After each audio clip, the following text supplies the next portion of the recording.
Olá, bem-vindos ao podcast Real Fever.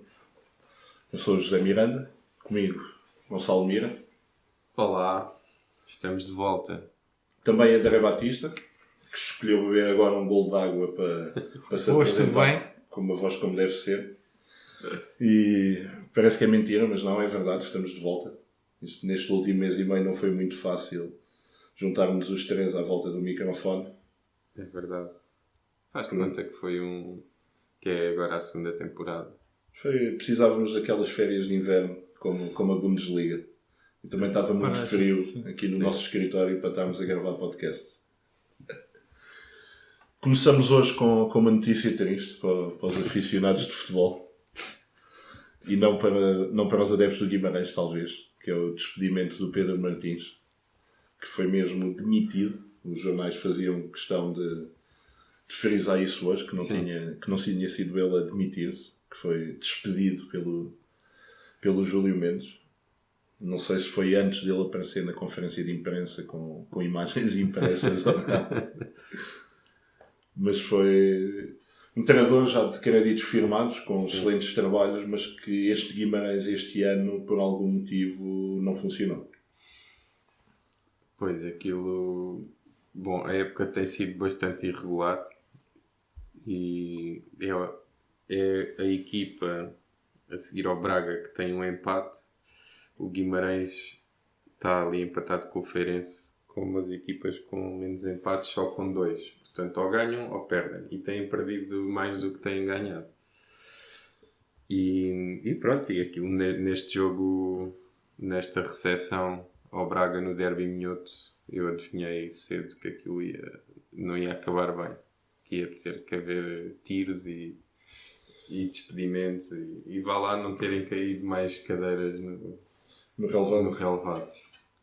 Porque acho que, apesar das declarações do presidente contra a arbitragem, eu acho que os adeptos tiveram uma fase inicial revoltados com a arbitragem, foi a fase das cadeiras, mas depois aquilo passou cedo para perceberem que era mesmo a equipa que estava demasiado mal. Sim, o Guimarães já é... O Guimarães é normal, nos últimos anos, se formos ver, terem uma época boa, depois terem uma época má. Depois tem uma época boa, depois tem uma época má. Foi assim, nos últimos anos foi sempre assim. E acho que o facto de estarem sempre a mudar de jogadores todos os anos. E de treinadores também, não é? O Vitória tem tido alguma rotatividade no posto. Mas o Pedro Martins, em teoria, também foi trazido, depois do Marítimo, depois do Rio Ave, foi trazido para garantir alguma estabilidade. Foi a primeira vez que foi despedido de um clube de Primeira Liga. Mas sinceramente, acho que os erros começam no planeamento do plantel. E perder Bruno Gaspar, Josué, Hernani, Marega e muitos outros fez moça sobre tudo isso. Na frente, e nunca conseguiram arranjar o número 9. Na frente, a explosão do Rafinha ajudou a colmatar algumas das dificuldades. A questão do número 9, e o Vitória tem muito mais... Teve já, o Teixeira, por exemplo, já saiu. O Vitória tem muito mais opções que a maioria dos clubes. Muitas delas saíram meio falhadas. Sim. Como o Estupinhãs, por exemplo, que veio no início da época e vinha com... Estávamos com alguma curiosidade para ver a integração dele, agora tem dado a jogar pela equipa B. O próprio Júnior Tal, que surgiu mais tarde, assim do nada, como uma nova alternativa. Rafael Martins nunca rendeu o que era expectável. Sim, Rafael Martins está a mostrar que é jogador para um clube moreirense, Setúbal. Um clube um pouco mais abaixo. Exato. Sim. Sendo que quando tem que jogar costas para a baliza e dar os apoios aos médios, não dá. Agora chegou o Elton, mas acho que ainda não o podemos meter nesta conversa, porque está há relativamente pouco tempo em Guimarães e tem estado sempre mal a nível físico. Não está ainda em condições, já estava também parado no passo de algum tempo. Mas acho que sobretudo o problema vem não só da defesa, mas também das opções que existem para a parte mais defensiva do meio-campo, em que ou são todos os jogadores muito parecidos, são jogadores exclusivamente para destruir, ou são jogadores que só servem para construir. E falta um bocado também naquele plantel jogadores que sejam mais complementares entre si. Tu tens o Acaso, Rafael Miranda ou Guilherme Celis, por exemplo, ou mesmo o Francisco. O Francisco é mais na linha do Mateus, acho. E o Mateus seria. Mas também chegou cedo, não é?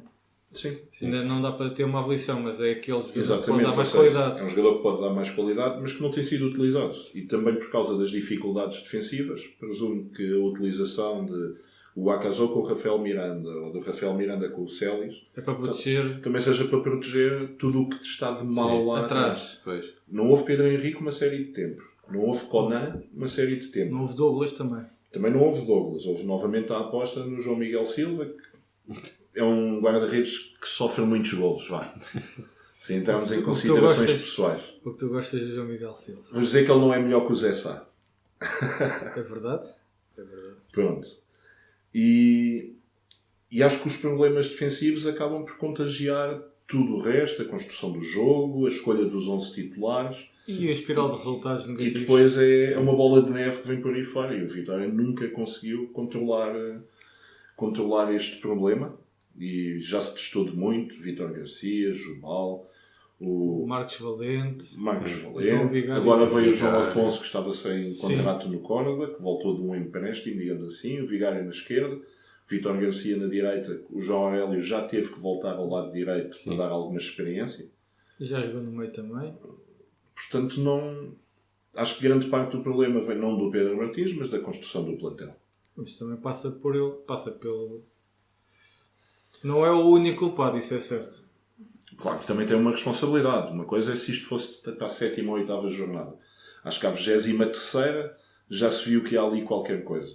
Agora, não se fez muito para se remediar os problemas defensivos agora em janeiro. Sim. Ou seja, veio o João Afonso e foi isso. Exato.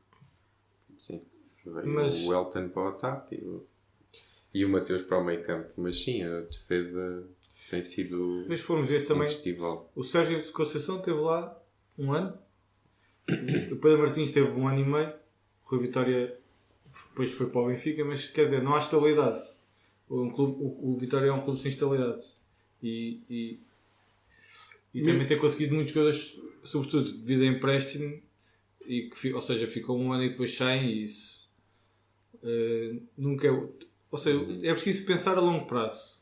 E acho que o Vitória de Guimarães neste momento não está a pensar assim.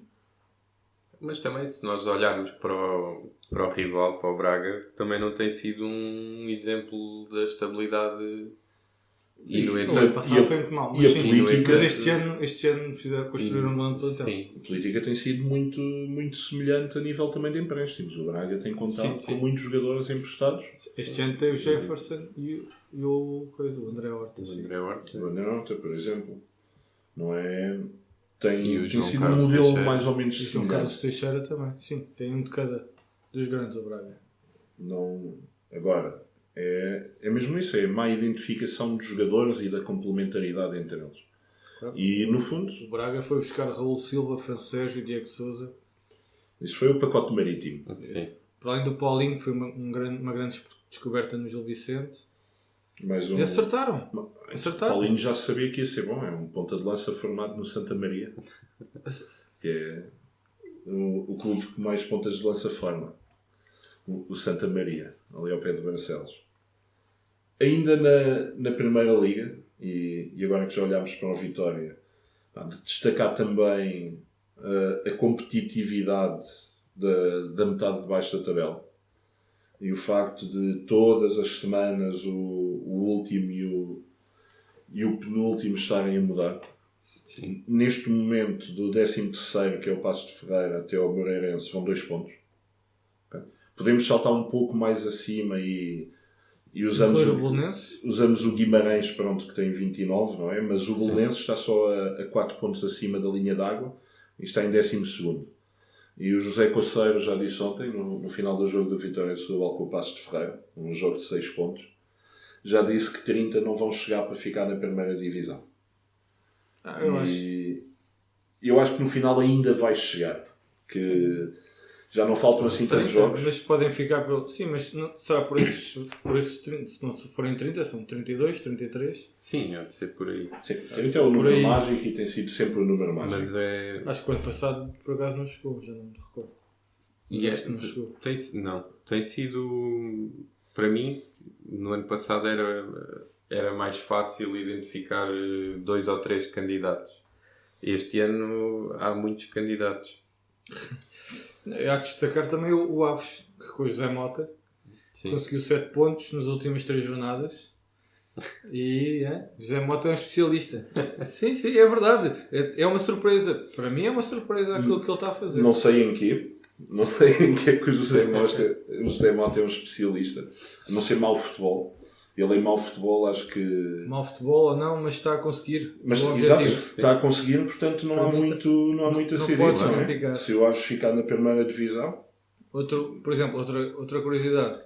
Eu achava que o Setúbal, sem a paciência, ia descer de qualidade e a verdade é que nos últimos jogos tem... A qualidade subiu. Não, tem, os pontos A subiu qualidade 8 do jogo pontos. e a Nos últimos 5 jogos, 8 A pontos. qualidade do jogo também subiu. O calendário se calhar também faz O efeito. calendário é mais contra equipas da luta do Vitória. Tem sido O regresso do Patrick Vieira foi muito importante. É um excelente jogador. Mesmo ainda a recuperar o ritmo, já marca um gol decisivo este fim de semana. E é melhor que o Arnold. A reestruturação do eixo da defesa, Sim. em que o Vasco Fernandes deixou de fazer parte. Eu sei que ele é o capitão do Vitória. E às O vezes é Johan um bocado Tavares. esquisito. E o Johan Tavares acho que foi Também é dos uma boa reforços mais contratação. importantes da Vitória. Que eu vejo o Vasco Fernandes às vezes faz-me lembrar um bocado o Hugo do Sporting, que só faz 1 ou 2 erros por jogo, mas os erros que faz normalmente dão golos das equipas adversárias. É um bocado de pé frio. Sim. Mas o Vitória está mais estabilizado com, se calhar, o facto de ter que jogar de forma mais coletiva e não depender tanto do Gonçalo Exatamente. e do João Amaral, também ausente, faz com que o Vitória tente praticar um tipo de futebol mais coletivo e menos de chute para cima, corre Gonçalo. E é menos previsível assim também. Mas no lado oposto, acho que também tem sido o Feirense, que também perdeu o Eteu. Sim, o Feirense também e- tem vindo por aí abaixo. E não se reforçou, pelo menos ainda os reforços, Zé Manuel e Crivelhar ainda não jogam entre os titulares. E mesmo o Caravantes. Sim, mas Sim. lá está, eu queria dizer, continuam sem um 9 que marque golos. Claro. Não tem, o João Silva e o Caramantes não são goleadores. Às vezes, por exemplo, já na próxima semana existe um Belenenses Feirense, mais um jogo de 6 pontos aqui. Sim. Acho que o Boa Vista Vitória de Setúbal não conta muito dessa forma, porque o Boa Vista está um bocado mais acima e O Boa Vista ainda pode sonhar com a Europa até. ainda Com jeitinho, quinto Sonhar. lugar. sonhar lugar, isso, sim. exatamente. E até ao final do campeonato vai ser muito engraçado ver esta descida e a subida das várias equipas semana a semana, porque com diferenças tão curtas. Isto numa semana estás em último e na outra estás em 12º ou 13º, É verdade. e vamos andar nisto aqui no resto do campeonato. E provavelmente todas as semanas vamos ter um jogo de 6 pontos com tantos clubes. Sim. E o que tem acontecido é que tem havido vários jogos entre equipas deste fundo da tabela, mas por exemplo na próxima jornada temos esse Belenenses Feirense e quase todos os outros vão ter adversários mais difíceis, ou seja, o Belenenses ou o Feirense podem ter aqui um salto importante. O Moreirense vai jogar ao Alvalade, mas imaginando, por exemplo, que o Feirense faz a proeza de ganhar a Belém, tendo em conta os últimos resultados deles, o penúltimo, ou a diferença do Belenenses, que é o 13º para o penúltimo, passa a ser muito mais reduzida. Sim. E estás ainda a apertar mais ali o gap no final do campeonato. Na semana imediatamente a seguir, já antevendo a jornada 25, o Moreirense Passos de Ferreira, outro jogo muito importante. E depois ainda um Desportivo das Aves Portimonense, que o Portimonense ainda não está completamente safo. Esta vitória desta sexta-feira foi muito importante. Sim. Era a diferença entre o Feirense ter 23 e o Portimonense ter 24. Exatamente. E agora até ao final, todas as semanas vamos ter um destes jogos. Sim. Que são jogos de grande pressão, muito importantes e com grande impacto no final. Já não é só a luta pelo primeiro lugar, que também está ao rubro, não é? E que vai ser mais fácil voltar a fazer as contas a partir de quarta-feira, quando o Estoril Porto tiver a sua segunda parte. E aí vão ficar definidos não só os pontos do Porto para a luta pelo campeonato, mas também os pontos do Estoril nesta luta da descida, que também lá está metido no meio. É uma das 4 equipas que têm 21 pontos. Outro ponto que queríamos tocar esta semana e que foi algo que nos chamou a atenção e que não estava à espera que num jogo desta qualidade e numa competição deste calibre que um treinador tomasse uma decisão deste género. E é sobre o Real Madrid com o Paris Saint-Germain. Não sei se viram com atenção. Mas é um jogo que o Paris Saint-Germain controlou a grande maioria do jogo até o Unai Emery ter tirado o Cavani para meter um defesa direito. E eu gostava de discutir esse tipo de substituições, que normalmente é quando o treinador está a passar uma mensagem para dentro de campo, com o resultado ainda em... Estavam igual quando isto aconteceu. Ou seja, ele subiu o Daniel Alves no campo, defesa direito, meteu o Monier atrás, okay, rodou o Mbappé para a frente e tirou o Cavani de campo. E no fundo, aquilo na placa das substituições apareceu o número do Cavani, mas era como se tivesse aparecido autocarro. Sim. Agora vamos meter o autocarro e o Paris Saint-Germain saiu do seu jogo, controlar, com posse, com o Verratti metido no meio campo contrário a organizar jogo, para enfiar-se em frente à área, fazer aquelas clássicas duas linhas à frente da área. Sim. E acabou, como muitas outras equipas, não é? A sofrer 2 golos nos últimos 15 minutos em Madrid. E precisamente do lado direito. E o Unai Emery não foi expulso. Portanto, não se pode dizer que a equipa estava a ganhar até o Unai Emery ter sido expulso. Eu odeio quando os treinadores fazem este tipo de substituições. E é a mensagem que passam para os jogadores dentro do campo. Sobretudo isso, acho que... Além das nuances táticas, não é? Desta substituição, o poderio físico do Cavani, a possibilidade de ainda poder esticar bem o jogo na frente, porque o Cavani permite esse tipo de luta e o Mbappé já não permite. É um estilo de jogador diferente. Mas ele podia... Permite fixar mais os centrais do Real Madrid, fixar pelo menos mais um elemento lá atrás. E desta forma abdicou do jogo. Sim. Mas ele tinha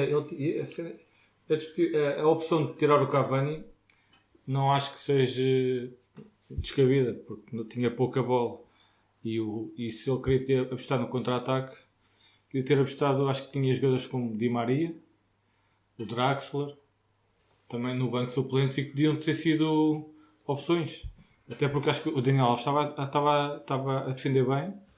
E estava a ser uma mais-valia ele integrar-se no ataque à mesma, não é? Exato. E o Real não estava a criar perigo por aquele lado. Não percebo porque é que ele reforçou o lado do direito.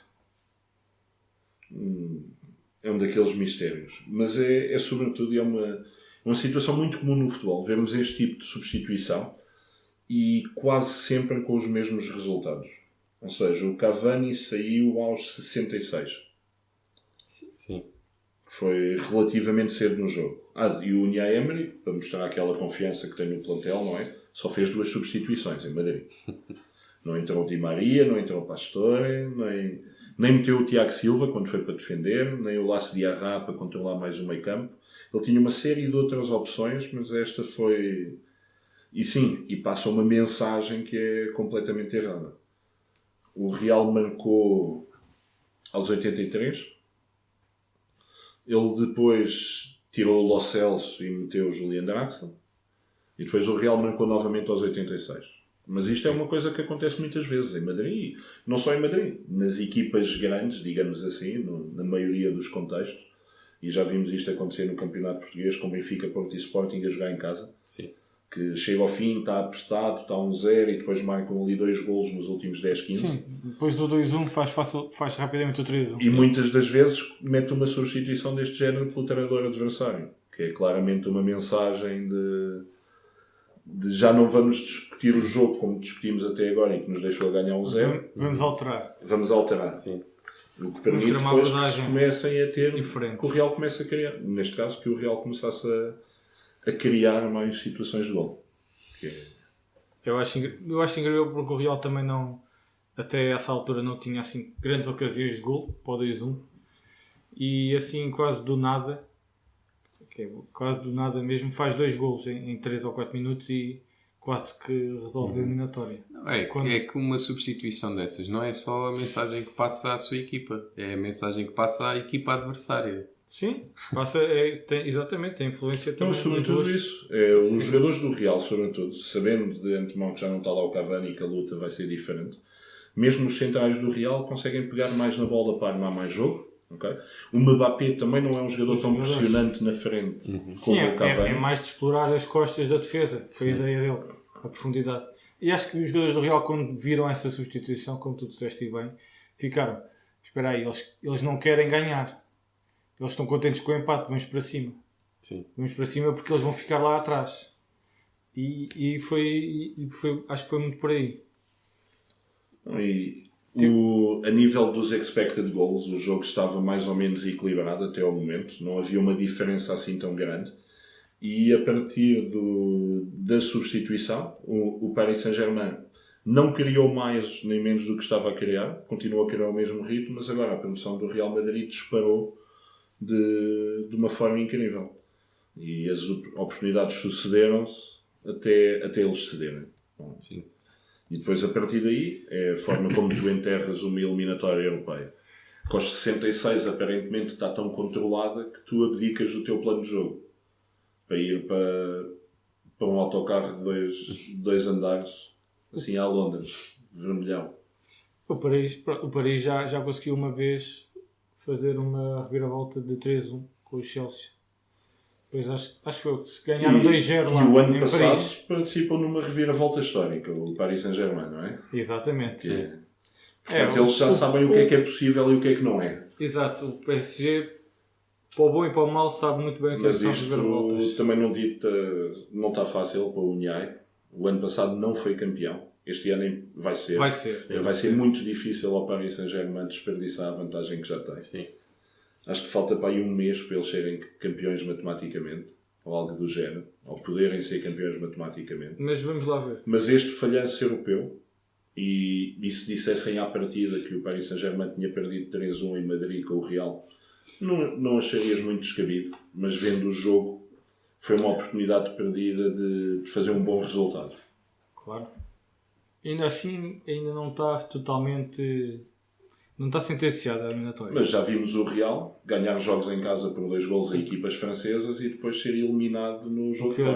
O que eu acho é... Naquele ano em que o teu clube acabou por ganhar a Liga dos Campeões, André, Com o Mónaco. o Real ganhou 4-2 em casa ao Mónaco E perdeu 2-0. e perdeu 3-1 lá. Ou 3-1. E estas eliminatórias, às vezes, é com 2-0 é um resultado até bastante alcançável num jogo em casa. Depende, às vezes vai depender de como o PSG entrar. Se entra e faz um gol cedo, é normal que uma se galvanize e o outro trema. Acho que o mais importante vai ser o Paris Saint-Germain até aos 60 minutos ainda não ter sofrido.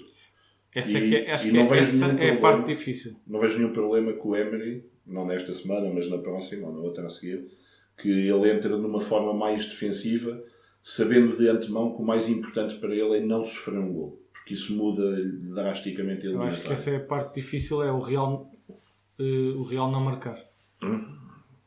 Sim, vendo bem as coisas, se o Real marca 1, o PSG tem que marcar 4. Sim. Mesmo que marque, terá que ganhar sempre por 3, por uma diferença de 3 golos. Ainda sobre as competições europeias e depois dos resultados das equipas portuguesas desta semana, não é? Tendo em conta aquilo que disse também o Abel em Marselha, surgiu também a conversa da força da nossa liga comparativamente às outras. E eu, neste caso, acho que existe uma diferença, não é? Então, para a Premier League, nem sequer vamos discutir isso. Acho que essa diferença não é tão palpável ao nível dos resultados nos anos que vimos até agora. E temos imensos exemplos de eliminatórias europeias em que os clubes portugueses limparam equipas da Premier League. O Sporting já eliminou o City. Sim. O Benfica já eliminou o Liverpool e o Tottenham e humilhou o Everton. E o Everton tinha sido o sétimo da Premier League e foi uma humilhação. 5-0 fora e com vitória lá também, só para garantir. Mas o Porto era muito mais difícil. O Porto sempre se deu mal à Inglaterra. Mas a jogar em casa, o Porto geralmente conseguia bons resultados. Dificilmente perdia um jogo com equipas Mas inglesas. acho que este caso são mais dois casos pontuais e esporádicos. O facto de terem acontecido na quarta e na quinta-feira, acho que fazem com que se dê mais atenção a este facto, mas acho que teve mais a ver com o problema das abordagens aos jogos. Que foi o Sérgio Conceição, aquilo que achou ao intervalo foi que poderia ir para cima do Liverpool para tentar recuperar o 2-0. Veio a revelar-se errado. Sim, não podia ir para cima do Liverpool daquela forma. E perdia 2-0? Perder 2-0 era ser eliminado também. Eu sei que perder 2-0 era ser eliminado, mas perder 2-1 não era. Certo? Não era quase. automaticamente. Mas acho que perder 2-0 era melhor que perder por 5, não é? Em termos de imagem, sim. Na prática não vai dar ao mesmo. E às vezes faltou esse ligeiro pragmatismo de tentar aguentar aquilo. O exemplo do Braga. O Porto, eu acho que o Porto não, ele queria jogar com 3 médios e não teve essa possibilidade. 3 médios, mas mais de luta e defensivo. E o Danilo. Ou seja, o que faltava ali era um Danilo, um 6, exato. Ou o Reis a 6 e o Felipe. Mas para jogar o Reis tinha que jogar o Osório a central. Vai estrear um jogador do Tondela na Liga dos Campeões nos oitavos contra o Liverpool. Ele não pode jogar com o Osório. Se calhar devias ter estreado, não é? Se calhar pior olhando agora é fácil. Claro. Pior do que correu, não coisa. Mas sim, acho que houve esse erro na abordagem. O Sérgio, neste momento, também as opções que tem são muito limitadas. Não há muitas combinações que ele possa usar. Sim. Basta ver que o Porto, neste momento, não tem um defesa esquerdo para substituir o Alex Telles. E já contou no plantel este ano com o Layun e com o Rafa Soares. O Rafa Soares não chegou a fazer coisa. Mas já podia estar. O Porto teve essa possibilidade durante o ano. Mas podia ter sido reintegrado em janeiro. Sim. Por um exemplo, a nível de trinco, nunca teve um substituto natural para o Danilo, a não ser o Diego Reis, que muitas vezes também é preciso lá atrás. Pois. Porque ele é o terceiro central do Porto. E a nível nacional? Dá, tranquilamente vê-se. Metes o Sérgio. Ou Herrera com outro médio. Exatamente, e isso chega perfeitamente. Agora, para Henderson, Wijnaldum, Milner, não chegou. Exato. E não é por causa das grandes capacidades físicas do Jordan Henderson nem do James Milner. Mas aí o físico do... Não se é um físico diferente. Não é isso, é que o Porto fisicamente é muito forte na Liga Portuguesa. Mas com esta equipa de Liverpool... Já não é. Sim. Já não ganha essa vantagem. E tecnicamente os ingleses, ou o holandês, o inglês e outro inglês também, já são mais fortes também. Sim, mas aqui mais do que achar a diferença das forças dos futebols, não é? Acho que teve a ver com uma questão da abordagem. Acho que se fossem treinadores que tentassem ser mais pragmáticos desde o início, sim, que são treinadores que quiseram demasiado jogar ao ataque. O Porto jogou com uma linha muito subida. Eu acho que o erro teve muita infelicidade. O Porto jogou com as linhas subidas, mas depois a linha defensiva estava lá atrás, para não dar profundidade. E criou um grande espaço entre linhas. Sim. E o Liverpool aproveitou muito bem.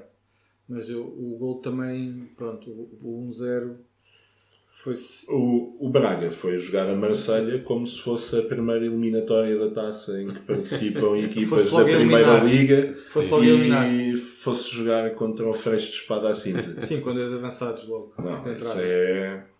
Também acho que sim. Não conhecer o histórico do clube, a qualidade dos jogadores do Marselha. E o fator casa. E sobretudo o fator casa do Velodrome acho que foi uma inconsciência do Abel. E sobretudo começar a abrir o jogo logo na primeira parte, quando já estás a perder, podia ter sido ainda pior. Mesmo assim, sou da opinião que existe um grande fosso neste momento, o fosso é maior do que os portugueses para os estrangeiros, para ingleses, espanhóis, alemães. Acho que está-se a acabar um fosso maior. Como o treinador do Benfica disse, e bem, que nem é uma questão de orçamento, é de intensidade de jogo. A qualidade e a intensidade. Sim. Há muitas paragens e os nossos Era isso que jogadores eu- não estão habituados. E fica cansados, malta de rastros. Eu vejo o Boa Vista, eu vi o Boa Vista no Estádio da Luz e não conseguia fazer 3 passos ou 4. E os ingleses fazem, ou seja, as equipas portuguesas habituam-se a estas equipas É verdade. que ficam nem ficam 10 segundos com a bola. Certo. E depois, quando têm que jogar contra uma equipa que sabe jogar com ela, já não estão habituados. E depois é a duração do jogo em si, ou seja, e acho que isso foi um facto que o Rui Vitória levantou, é o facto da Liga Portuguesa ser, Tem muitas mais paragens. ser a Liga com menos tempo de jogo útil na Europa. É isso? Isso é impressionante. Sim. Num futebol que nós dizemos, o nosso futebol em teoria é um futebol mais técnico e com mais qualidade técnica na execução dos gestos técnicos, portanto tem tudo para ter mais futebol corrido do que, digamos, Muitos outros. o futebol polaco, por exemplo, Sim. não é? Em que eles são um bocado mais toscos, ou o futebol Claro. da Estónia, ou coisas assim. Mas não. O nosso está sempre preparado. E isso é um problema que, e para mim, vem sobretudo dos jogadores. Porque muitas das vezes um árbitro só tem que marcar a falta porque o jogador o obrigou a marcar a falta. Sim. Um jogador que passa à frente do outro, okay? Leva a bola controlada, leva um toque e tem possibilidades de continuar com a bola, mas também tem a possibilidade de se deixar cair, olhar para o árbitro e dizer então, Não marcas falta. não marcas falta. E depois o árbitro aí, mesmo que o árbitro ache que o jogo deve seguir, porque o jogador tinha condições para seguir, se ele caiu, vai ter ele próprio que parar o jogo. Essas faltas, sobretudo na defesa. Quando vês que o defesa ganha à frente do lance do avançado e atira-se para o chão, Sim. e o árbitro marca sempre falta. Mesmo que não lhe toca quase. Há faltas que só em Portugal se marcam. Acho que temos muito esse E isso problema. é assim. mesmo uma questão cultural. É exatamente. E eu digo muitas vezes, eu prefiro um árbitro que não marque algumas faltas que são, do que um árbitro que marque muitas faltas que não são. Pois. E vê-se que é cultural porque o jogador O árbitro português... vai estar a errar na mesma, mas ao menos temos um jogo fluido. E vê-se que é uma questão cultural porque o jogador português vai para fora e faz uma vez, faz duas e à terceira já não faz. Porque aprende, porque sabe que o árbitro não vai parar o jogo. E que o público manda vir. Sim. Sim, também há isso. Sim. É que nós cá... É mal visto. São Por exemplo, em Inglaterra isso é mal muitos visto. fatores, não é? São muitos fatores. A taxa de ocupação dos estádios é um fator também, porque é isso, os adeptos em Inglaterra exigem um espetáculo à sua equipa. E os adeptos cá nem sequer vão ao estádio, não é? Quer dizer, o Vitória de Setúbal. Leva 1000 pessoas. Nós os dois somos de Setúbal. E vou dar aqui um exemplo mau. O Vitória de Setúbal fez uma campanha neste último jogo e é uma coisa que o Vitória costuma fazer nestes momentos de aperto, não é? Que era os sócios podiam levar um acompanhante por 2 euros e conseguiram tipo 3.000 pessoas ou 4.000 pessoas, mas continua a ser uma percentagem baixa da capacidade do estádio. E sobretudo, além disso, não é? Acho que não podemos só olhar para as capacidades dos estádios, porque acho que muitos dos nossos estão mal dimensionados. Tirando os estádios do Benfica, Porto e Sporting, a maioria deles estão sobredimensionados. Sim. Acho que estádios e reconstruções, como fez o Gil Vicente, e acho que já falámos aqui nisto, Sim. é o caminho a seguir. Um clube como o Vitória não precisa de um estádio que leve mais do que 15.000 pessoas e já é só para 3 jogos por ano. Sim. Essas 15.000. E via-se Ok. nos jogos O do Vitória, Beira-Mar, historicamente, e mesmo quando esteve na segunda divisão, tinha regularmente mais do que 5.000 pessoas no estádio e rondava, se não estou em erro, não quero estar a inventar números dos anos 90, não é? Que agora já ninguém consegue ir pesquisar na internet. Só vendo na RTP Memória. Que o Vitória tinha, muitas vezes, quase 10.000 pessoas no estádio. Pronto, mesmo jogos de competições europeias, mesmo depois de uma também- Marcete também- em Roma, o jogo cai. Também era de Vitória, exatamente. Quê? E às competições europeias. Não, E tinha outros jogadores. tinha outro tipo de jogadores, sim. Tinha Chiquini, internacionais que iam ao Chiquinho Conte. Mundial e tudo o Exato. resto. Mas passando por isso, é as condições do estádio, o tipo de futebol que vamos ver, a confusão que é hoje em dia, porque com as questões do vídeo-árbitro, que nós não estamos habituados, os árbitros não estão habituados, ninguém está habituado ainda. É algo que ainda vai levar algum tempo a entrar nas nossas... Não festejar logo os golos, não festejar tipo expulsões, fora de jogo e tudo o resto, e tem que se ter muita calma antes de todas essas coisas. E acho que tudo em conjunto, nada disso ajuda. O preço dos bilhetes para a nossa economia também não Também não ajuda. não ajuda nada. Não é nada aconselhável. Há uma série de fatores. Mas acho que esse é um dos mais importantes, o facto de se jogar pouco jogo de futebol. Exato. Sim. E a pouca intensidade que tu vês, sim. E isso depois reflete-se, porque as nossas equipas, é aquilo que, olhando para um dos melhores exemplos, o Pizzi foi um dos melhores jogadores do campeonato passado, se não o melhor. No entanto, o Pizzi é um jogador para quem o ritmo da Champions é meio segundo à frente. Sim. O tempo que ele demora a decidir, que ele está habituado e que tem no futebol português, no futebol Champions já não tem. Sim. E isso muda drasticamente a prestação dele. Só esse meio segundo, um segundo de diferença. O próprio Jonas, eu às vezes vejo o Jonas. Sim, o Jonas, se não tiver muita liberdade... E é incrível como o Jonas consegue virar-se tão devagar e ninguém lhe tirar a bola. Exatamente. Sim, sim. Nós temos um futebol também pouco agressivo, defensivamente, há pouca gente a meter o pé, porque também há pouca gente a meter o pé porque há muita gente a cair. Portanto, os defesas têm muito mais medo. Não é? E acho que é também aquele do deixa virar e ver o que é que ele vai fazer. Percebes? Não querem ir à queima contra aquele jogador. Mas sim, acho que há muitos fatores a contribuir para este fosso entre a nossa liga e as 4 ou 5 superiores. E o próprio fosso que existe na nossa liga é um dos fatores mais importantes, não é?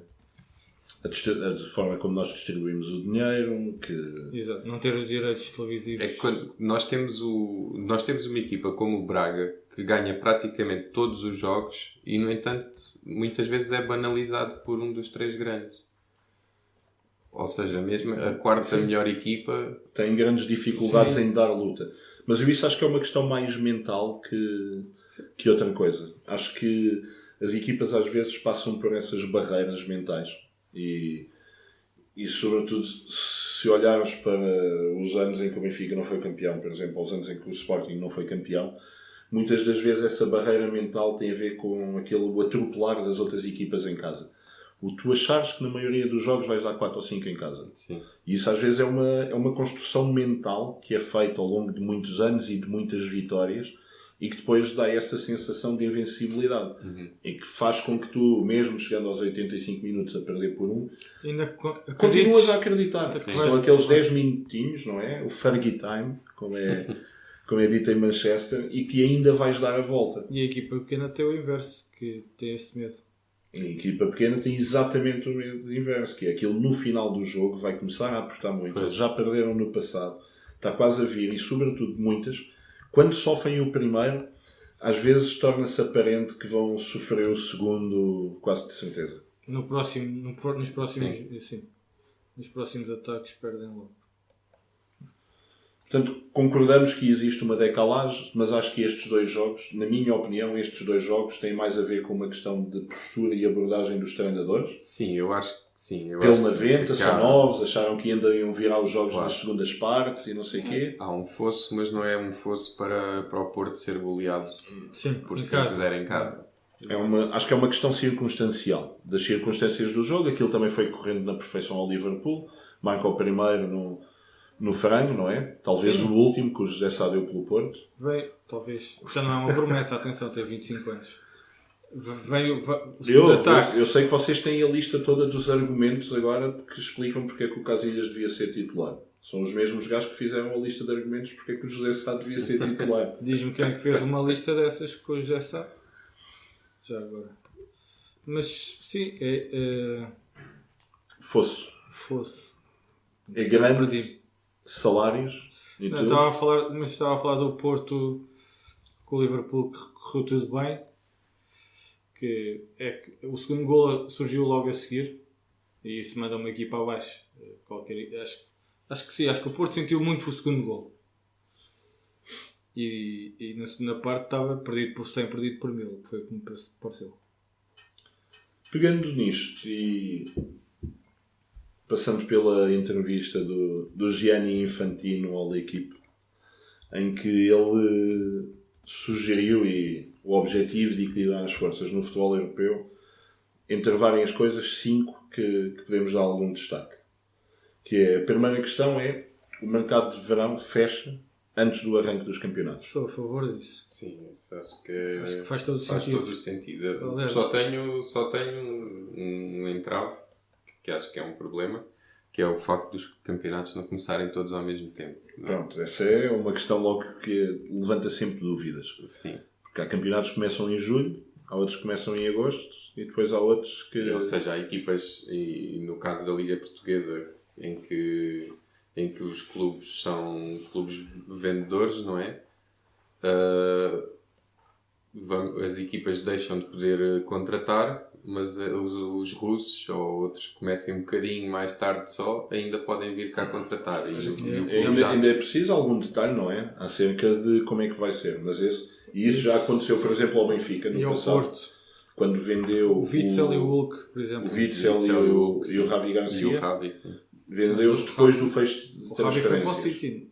Ainda estava no mercado do... Não, foi para para o o City. City. O Ravi Foi, o Não, Ravi foi- foi na noite do Foi no fecho de último mercado. dia e o Witzel foi Foi já O no Witzel depois. último foi dia. Sim, depois sim. do fecho de mercado para a maioria do velho continente, não é? Sim. E Turquia depois e Rússia ainda um bocadinho mais à frente. Outra das questões é o fim do mercado de inverno. Mas aquilo que eu acho é que isto depois, aquilo com que vai fazer é que vai fechar os mercados por completo ao longo de toda uma época.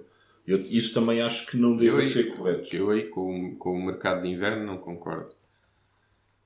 Não concordo porque... Eu até consigo perceber. Não, eu Eu, não tens que eu, acertar, eu sou a tens que favor de acertar. um modelo que é um bocado menos restritivo até meio da época, ou seja, eu acho que não há nenhum problema em o mercado estar continuamente aberto até para aí dezembro.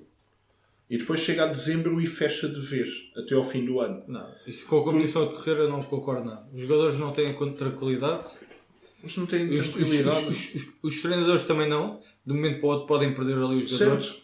Não, acho Sim, que mas sou isto é- contra isso. Eu sou Mas contra, isto é uma totalmente questão contra isso. de... Isto, primeiro, acho que iria funcionar melhor para os clubes e os clubes iriam fazer menos erros de contratações desesperadas.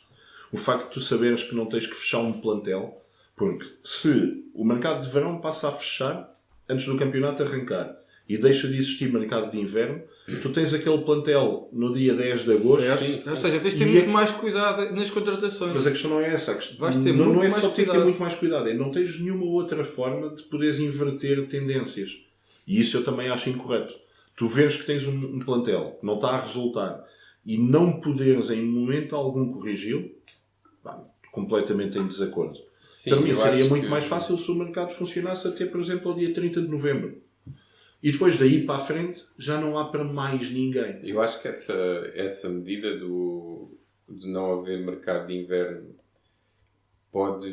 pode vir a beneficiar ainda mais os clubes ricos, porque são clubes que podem contratar mais, fazer mais apostas, ter mais opções.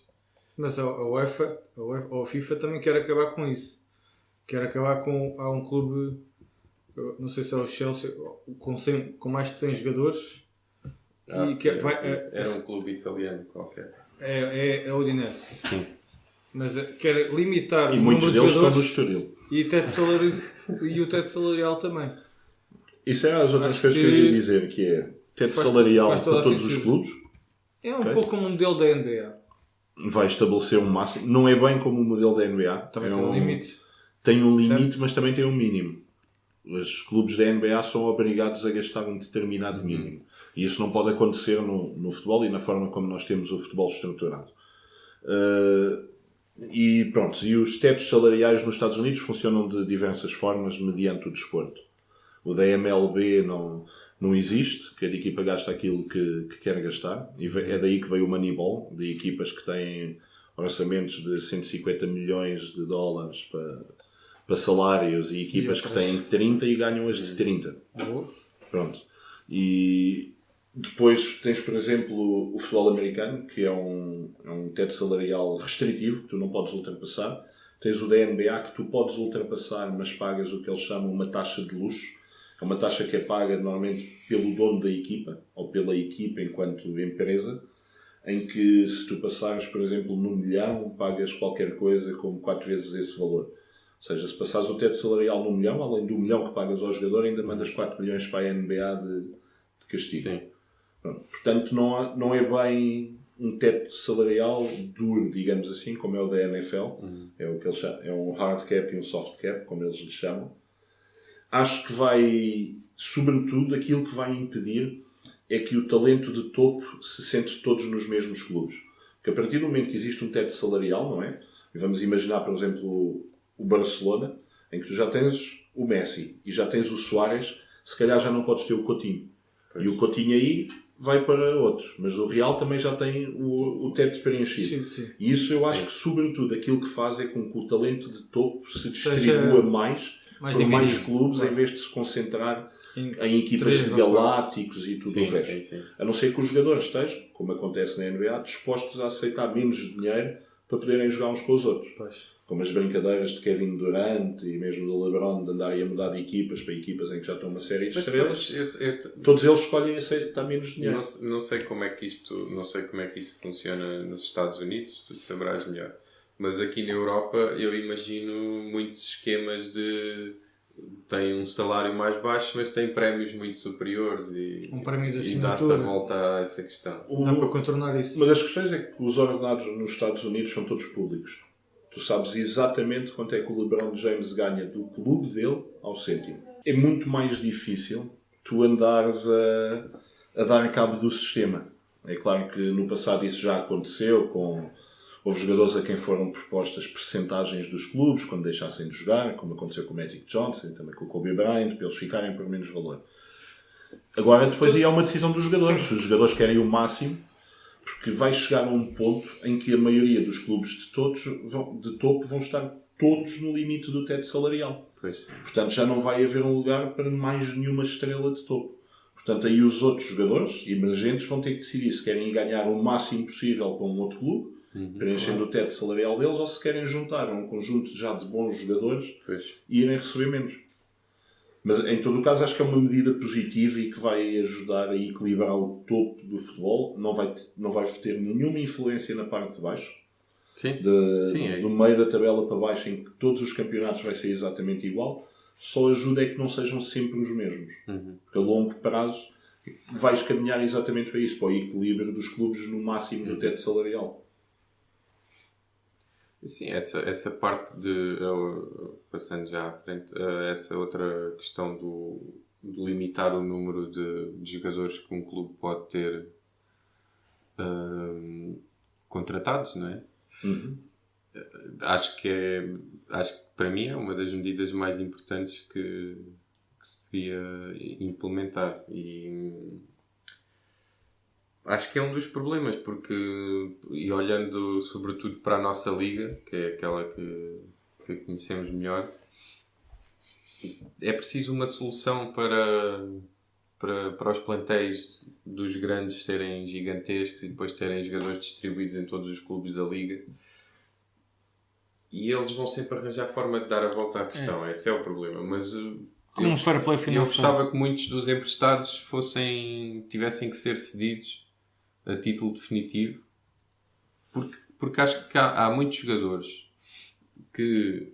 Há mesmo muitos jogadores que nunca vão ter uma hipótese nessas equipas. Bastaria uma regra do género que tu não podes ser emprestado 2 épocas seguidas. Por exemplo, exato. Não há um paralelo em desportos que já tenham um teto salarial. Há algo, por exemplo, as equipas da NFL, quando um jogador acaba o contrato, eles, se não chegarem a acordo para renovação, podem-lhe aplicar eles chamam-lhe uma etiqueta do franchisado, que é o franchise tag. Não tem uma boa... E no fundo aquilo que dizem é, olha, como nós não chegámos a acordo para um contrato, vais ficar com um contrato de 1 ano a receber em média o que recebem os 5 melhores da tua posição. Eles têm aquilo tudo estruturado, sabes as posições dos jogadores todos e os contratos. Mas eles não podem fazer isso 2 anos seguidos ao mesmo jogador. Porque senão eles iam ficar com os melhores para sempre a fazer aquilo. Ou seja, existem também esse tipo. E um jogador também tem que existir um limite para o número de anos que é emprestado. E nós vemos muito isso, e há muitos jogadores que entram nesses registros, que é emprestado, volta, renova por mais 1 ano, é emprestado outra vez. Volta, renova por mais 1 ano, é emprestado outra vez. E estão neste ciclo, estão sempre ligados ao clube pai, nunca lá jogam, nunca fizeram parte dos planos. O clube pai está só a tentar fazer algum dinheiro com ele. Exato. Quando esse dinheiro devia ser feito pelos clubes pequenos que deram a montra a esses jogadores, não é? Mas isso Porque é que o Patrick não é do Vitória e se um dia for vendido o dinheiro é do Vitória? Porque é que o Foi Benfica valorizado. tem o Salvador Agra sob Mas contrato? depois tens a outra parte, que é o Vitória também lhe dá jeito de ter um jogador da qualidade do Patrick sem ter que gastar um tostão Claro. para ter Sim, o Patrick. nem o ordenado Claro. sabem pagar. Em princípio, atenção aí às acusações do Vitória não pagar ordenados. Isso dito dessa forma, parece que já Não. está com ordenados em entrada. Não, mas faz sentido. Outra coisa era os clubes receberem uma porcentagem caso o jogador seja vendido. Esse jogador seja vendido logo no ano seguinte. Encarar Porque um bocado valorizar- Como um clube de como formação. uma porcentagem da formação, exato. Exatamente. Ou, por exemplo, o Porto valorizou o Marega e o Hernani. Acho Não os vendeu, mas se calhar vai vender o Acho que Marega. podes guardar tipo, quase sempre um valor do total da transferência, nem que seja 25%, e do género, se o jogador tem 10 anos, tu distribuis 2,5%, ou seja, um décimo desses 25%, pelos clubes onde ele teve exatamente esses anos. Exato. Não o clube a que ele pertencia, mas o clube em que ele realmente jogou. Foi o clube que o formou durante esse Claro. ano. E acho que dessa forma sai uma distribuição muito mais equilibrada. Portanto, gostamos da postura da FIFA e daquilo que eles estão a tentar Sim, fazer. eu acho Sim, que à eu sou a partida- favor. Eu sou a favor de mudanças. Acho que é preciso mudar Sobretudo e regulamentar. no mercado. Sim, tenho algumas dúvidas com essas medidas do mercado. De fechar o mercado de inverno e não sei o quê, mas... Quem não vai gostar é o Jorge Mendes e o Mino Raiola. E essa malta toda. Sim, esse é que podem só Sim. pôr. E o Cátia e o Balé. Muito bem. E antes que comecemos a dizer nomes de pessoas que podem não vir a gostar de nós no futuro. Para fechar, André e Gonçalo, alguma coisa aí nas vossas notas? Então, Libertadores. Libertadores, quase a começar. Dia 27, primeiro jogo da fase de grupos. Uma semana e meia. Já tenho aqui uma equipa montada. Já tiveste a investigar? Já. Não há muita coisa, mas sobretudo dei prioridade a brasileiros e argentinos. Que é... Equipas mais fortes. Se- E mais fáceis de controlar. Era exatamente o que eu ia dizer. São os mais fortes, mas também são os mais fáceis de saber notícias sobre eles. E quem é que marca bolas paradas. Quantos ex-Porto é que tens no teu plantel, assim para já? Atualmente Pai, os 7? tenho um ex-Guimarães e não tenho nenhum ex-Porto. Só tenho um ex-Guimarães do futebol português, que é o Henrique Dourado. Nem Lisandro Lopes, Não, ainda não. Do Lautaro Martínez, Não. do Racing? Não, Ricardo Centurião. Ok, Ricardo Cinturia. Eu tenho o Lautaro. Neste momento não tenho Ele joga ainda. Até lá posso mudar. Ele até julho Atenção. fica na América do Sul, isso é garantido. Sim, a fase de grupos, portanto, depois é o wildcard. Mas pronto, Tens o uma Libertadores é uma das minhas competições preferidas, pela emoção. É futebol à antiga. Ainda Só sem tem- aquelas regras que vieram um pouco estragar o futebol europeu. Não há torniquetes eletrónicos, não há lugares marcados. Para mim só tem um problema, que é a mesma hora, que não dá para controlar. Não dá para contornar. Não, e sobretudo aqueles jogos que se atrasam por vários motivos. Mas isso faz parte do espetáculo. Isso não faz é? parte também. Faltar é para a o bom e para o mal. luz. Animais em campo já Animais tivemos em nas campo. pré-eliminatórias. Que no Santiago Wanderers com, acho que o Banfield, ou com o Monte... Não, já não lembro com quem. Mas também tiveram que parar o jogo porque havia pássaros em campo, como se fosse no Curitiba. Exato, era isso que eu ia dizer. No Brasileirão, o Curitiba estava sempre com pássaros em campo. O Brasileirão ainda estão a preparar-se. Só começa em abril e na Real Fever devemos abrir a competição em março.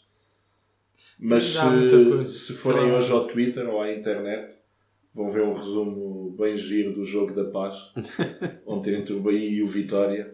E Que são equipas... que de Paz do só Brasileirão. teve, sei lá, que usando a expressão dos gatos fedorentos, teve jogadores da Paz. Foi a única coisa que aquilo Sim. teve. Mas pronto, já se está tudo a meter em forma para o Brasileirão. É isso. Quer ser os punhos. Gonçalo, mais alguma nota? Não, Tu que queria só pedir desculpa pelo interregno longo e pedir desculpas antecipadas se tiver que haver mais umas ausências. Faz parte. Faz parte. No último mês e meio foi difícil cruzarmos os três aqui, com tudo o que está a acontecer na Real Fever. Muito bem, por hoje é tudo. Obrigado aos dois e até para a semana. Até para a semana. Até para a semana, pessoal.